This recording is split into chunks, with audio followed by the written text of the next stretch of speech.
अकबर बीरबल की मजेदार कहानी जिसे सुनकर आपको बहुत मजा आएगा। एक बार अकबर बिस्तर पर पड़े पड़े पानी मांगे जा रहे थे। आसपास कोई खास निजी सेवक था नहीं। सो महल का कूड़ा कचरा साफ करने वाले निम्न दर्जे के मामूली नौकर ने हिम्मत करके बादशाह को पानी का गिलास दिया। अकबर उसे अपने कमरे में देखकर चौंक गए। लेकिन प्यास इतनी लगी थी कि वे खुद को रोक नहीं पाए और पानी ले लिया। तभी वहां अकबर के खास सेवक आ पहुंचे। उन्होंने फौरन उस कचरा साफ करने वाले नौकर को कमरे से बाहर कर दिया और सभी अकबर की चापलूसी करने लगे। दोपहर हुई तो अकबर का पेट खराब हो गया। हकीम को बुलाया गया, पर फिर भी अकबर की हालत में सुधार नहीं हुआ। अब राजवैद्य आए, उनके साथ राज्य ज्योतिष भी थे। उन्होंने कहा कि शायद आप पर किसी मनहूस व्यक्ति का साया पड़ा है, इसीलिए आपकी तबीयत खराब हुई है।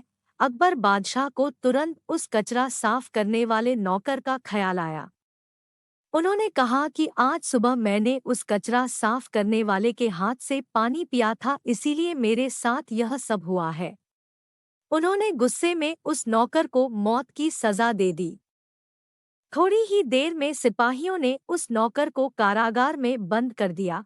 बीरबल को जब इस बात का पता लगा तो वह उस नौकर के पास गए और उसे सांत्वना देते हुए कहा कि वह उसे बचा लेंगे। बीरबल तुरंत अकबर के पास गए और उनका हालचाल लिया। तब अकबर ने बताया कि हमारे राज्य का सबसे बड़ा मनहूस मुझे बीमार कर गया। यह बात सुनकर बीरबल हंस पड़े। तब अकबर को गुस्सा आया और वह बोले कि तुम्हें मेरी यह हालत देखकर मजा आ रहा है। तो बीरबल ने कहा कि नहीं नहीं महाराज, एक बात पूछनी थी। अगर मैं उस नौकर से बड़ा मनहूस आपको ढूंढ कर दूं तो आप क्या करेंगे? क्या आप इस नौकर को सजा से मुक्ति दे देंगे? अकबर ने तुरंत बीरबल की यह शर्त मान ली और पूछा कि बताओ उस नौकर से बड़ा मनहूस कौन है? अब बीरबल बोले, उस नौकर से बड़े मनहूस तो आप खुद हैं। उस नौकर के हाथ पानी पीने से आपकी तबीयत खराब हुई, आप बिस्तर पर आ गए। लेकिन उसका तो सोचिए, वह तो आपकी प्यास बुझाने आया था, आपकी खिदमत कर रहा था। सुबह सुबह आपकी शक्ल देखने से उसकी तो जान पर बन आई है। उसे तो मौत की सजा मिल गई, तो इसलिए उससे बड़े मनहूस तो आप हुए। अब आप खुद को मौत की सजा मत दीजिएगा, क्योंकि हम सब आपसे बहुत प्यार करते हैं। बीरबल की यह चतुराई भरी बात सुनकर अकबर बिस्तर पर पड़े पड़े हंसने लगे।